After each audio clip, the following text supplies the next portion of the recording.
All right, just going to run through real quick some basic stats for the upcoming Thursday night game at Lincoln Financial Field in Philadelphia. 5:20 p.m. on Thursday, 9/15/2023. Over under is 48 points. The Vikings are given 6.5 points. So the assumed totals range would be 21 points for Minnesota, 27 for Philadelphia. So that's like between 3 touchdowns and a couple field goals, maybe 4 touchdowns even. Vikings at 21 points, which is roughly 3 touchdowns, or maybe it's again 2 touchdowns and a couple field goals. Assumed by Vegas. Real quick, just the overview. Minnesota on defense, a little bit banged up at right inside linebacker. It's their second string guy. Left defensive end as well. A little bit banged up over here, so maybe a little bit thin. Obviously, their strong players are a strong safety, weak side linebacker, pretty strong corner over here on the right side. Strong side linebacker, a little bit banged up. Let's see if we have any status for him. Nothing yet, but just someone to look at. Keep your eye on. The Eagles line looks like they're in pretty good shape. One guy on injured reserve, but not the starter. So they've got all their starters up front and obviously super strong up here. They aren't, I mean, I guess the spread is pretty good, but I've seen some places have Minnesota picked over Philadelphia. So I'm not sure why. I feel like Philadelphia is a much better team. They didn't perform too well offensively um, against the Patriots last week, but they still won handily. Well, actually, not even handily. They went up fast early and then couldn't really score after that. So they won, but we'll see. But this could also be attributed to New England's defense. We're gonna have more time to tell, but we'll get into those stats in a second. So their offense in pretty good shape. Kenneth Gainwell is questionable. He's trending the wrong direction for Thursday's night's game, so maybe, I mean, you're not going to really rely on Boston Scott for much, but he's definitely a contender for a couple of carries. But DeAndre Swift and Rashad Penny, of course, are going to carry most of the load. Boston Scott's kind of an end zone guy, just based on size. Was he a 203, 5'7"? He's like a little plug. But then again, DeAndre Swift's pretty big too. So, still to be seen who they distribute it to. Last week, they gave it to Boston Scott once. He ran for 3 yards, and he also had a target for 1 yard. DeAndre Swift only attempted one as well. Looked like Gainwell was actually the main back last week, and he's the one who is questionable. So they're definitely going to probably run with DeAndre Swift this year. Or I'm sorry, this Thursday night. Another thing to keep an eye on. Tight end, Dallas Goedert is their top guy. But, you never know if they're going to target these guys once or twice in a game. Again, last week, let's see, Dallas Goedert had 1 target. So their offense wasn't much last week. That is for certain. Jalen Hurts, he had second most yards. I mean, he's generally the first or second most yards on the team rushing. But they did not light it up last week. Like, they had 1 offensive touchdown. So I think they'll do much better against Minnesota. We'll get into their defensive stats in a second. But I just wanted to go over the health here. And then let's look at the secondary matchup. I call this the spread matchup. So Minnesota, they're pretty strong at strong safety, and then the talent level drops, after that. So not a lot going on in the backfield. They do have 1 talented corner, probably going to be matched up against A.J. Brown or Devontae Smith. So I see the Philadelphia receivers doing well this game. Goddard too, and Minnesota's not going to pressure the quarterback with this pretty weak up front here. So I think Jalen Hurts, again, plenty of time to throw the ball.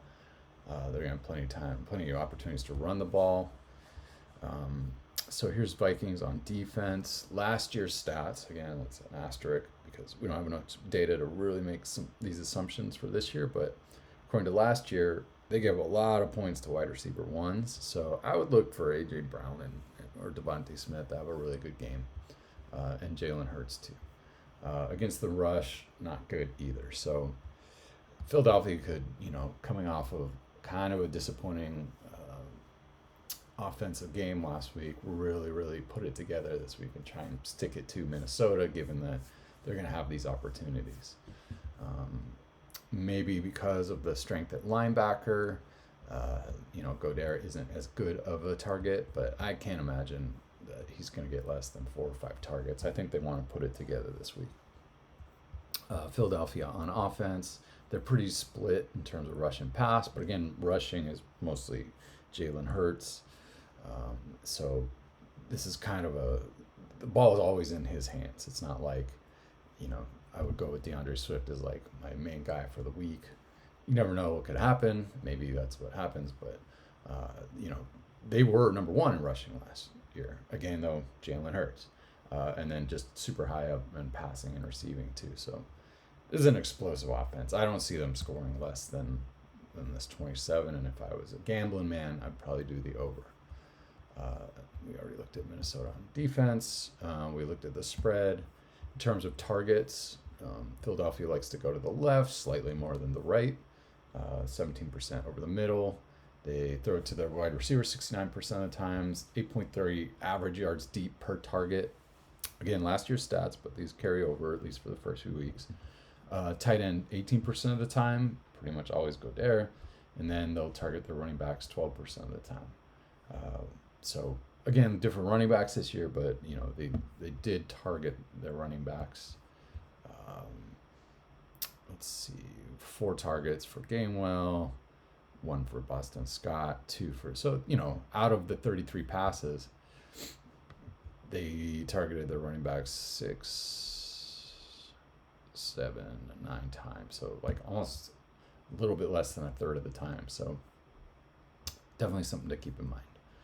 As far as rushing the ball, Philadelphia likes to go to the edges more in the center, but this is pretty much open territory. Like they don't have a preferred side.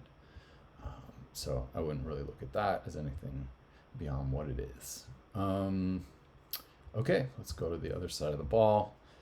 Philadelphia on defense, a little bit more banged up, especially at middle linebacker. Looks like their top 2 guys are down.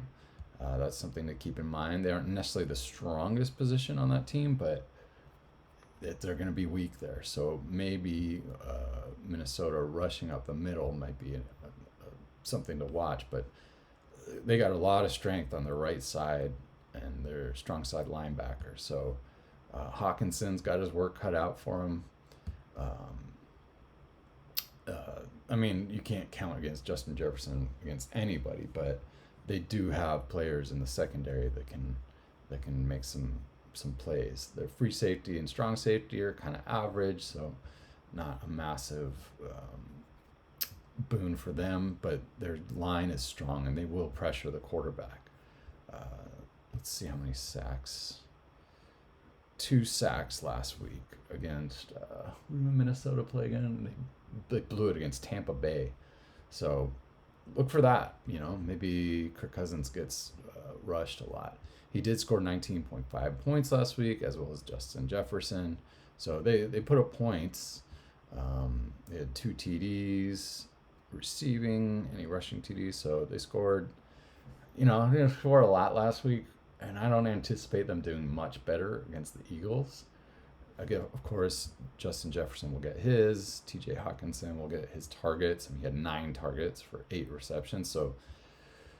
But only 35 yards. So that's like they're just throwing it at the line of scrimmage, essentially. But again, just maybe linebackers. Well, I don't know. Super good strong side linebacker. He's going to be probably having his eye on TJ Hawkinson. So not a huge bet. Justin Jefferson, of course, doing a lot of damage already last week, but they didn't do that good, and I don't know why some people are kind of up on Minnesota, like I said, like potentially taking this game. And when I say some people, I'm just talking about a couple articles that I read. I'm not going to cite them, but you know, I would look to Vegas for this one because they have this as a 6.5 spread, which is nothing to sneeze at. Eagles a little bit banged up on the left side, cornerback.